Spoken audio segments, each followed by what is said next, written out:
Bonjour à tous, on se retrouve pour un nouveau travail sur les combinaisons et un nouveau thème tactique aujourd'hui, thème tactique assez courant. Alors dans cette position, comme souvent dans les combinaisons, il y a beaucoup de thèmes tactiques qui vont se chevaucher. Là, le coup tactique à trouver, évidemment, n'est pas la seule thème n'est pas le seul thème de la combinaison, c'est peut-être le thème principal, mais ce n'est pas le seul thème. Qu'est-ce qu'on remarque dans cette position? Très haut blanc, évidemment la forte batterie tour et dame avec un pion passé à une case de promotion.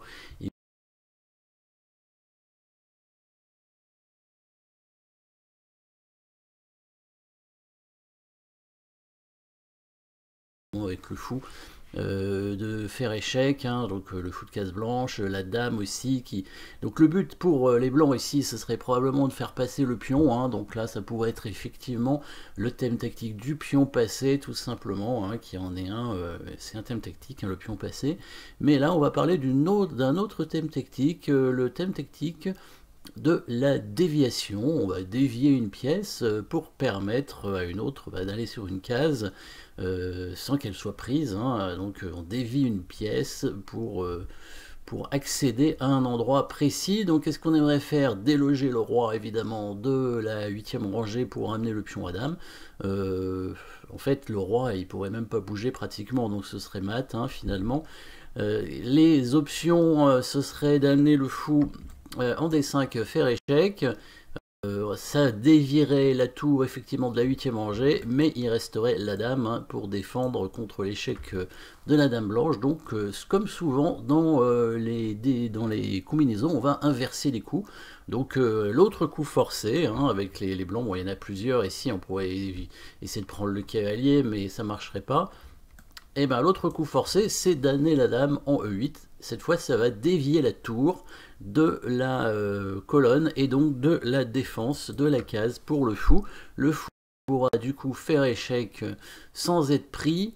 Ce sera pas mat puisque la tour pourra couvrir, ou la dame d'ailleurs, hein, sur la case 6, mais le fou pourra prendre en faisant de nouveau échec, ce qui forcera la pièce restante à prendre le fou. Et les blancs pourront reprendre avec le pion et obtiendront un deuxième pion passé avec une tour contre un cavalier, une position gagnante, hein, un pion ira à dame certainement par la suite. Donc ici déviation, le coup de dame ici échec, coup forcé, déviation, dévie la tour de la case de protection ici, hein, la case en D5 pour permettre évidemment au pion passé d'aller à dame, et à la fin quand la tour court on fait une attaque de faire cette attaque double, puisque si la dame est pas là, de toute façon ce serait mat, ou même si le roi avait une case, le pion irait à dame, et la dame aurait très bien pu être sur une autre case que sur la diagonale du fou, elle serait de toute façon obligée de prendre le fou, donc l'attaque double ici n'a pas vraiment d'importance, c'est plutôt le pion passé bien sûr, et la déviation, donc dame prend fou forcé, hein, c'est des coups forcés, complètement forcés. Bon, le premier coup était pas complètement forcé puisque le cavalier pouvait couvrir l'échec, mais bon là on va pas trop regarder ce coup à mon avis, hein. Sur cavalier couvre, on prend tout simplement le cavalier, on fait une deuxième dame, hein, on fait même un double échec. Bon là je pense qu'on devrait arriver à mettre assez facilement. Donc le seul coup, voilà, et le pion qui reprend évidemment la dame avec deux pions passés. Il y a un pion qui va nécessairement aller à dame, au moins le cavalier va être obligé de se sacrifier sur le pion et on restera avec une tour de plus. De toute façon, on n'aurait même pas besoin, hein, des pions passés pour gagner ici avec les blancs, puisque la tour beaucoup plus forte que le cavalier en finale ici, qui va pouvoir par exemple, hein, aller prendre les pions, hein. Hop, comme ça, en deux coups de tour, tour D1, tour D6, tous les pions de l'aile dame vont être pris les uns après les autres par la tour. Mais bien sûr, ici, on n'a pas besoin de faire ça pour gagner, puisqu'on a deux pions qui vont aller à dame. En plus, le cavalier noir qui a toujours pas de case, hein. Donc bah là, il n'y a pas beaucoup de coups en fait pour les noirs, hein. C'est presque zugzwang, hein. Il peut pousser son pion en F5, voilà, pour libérer une case pour le cavalier. Et là, si on est malin, bah, on met la tour ici, par exemple, hein, pour bloquer la case.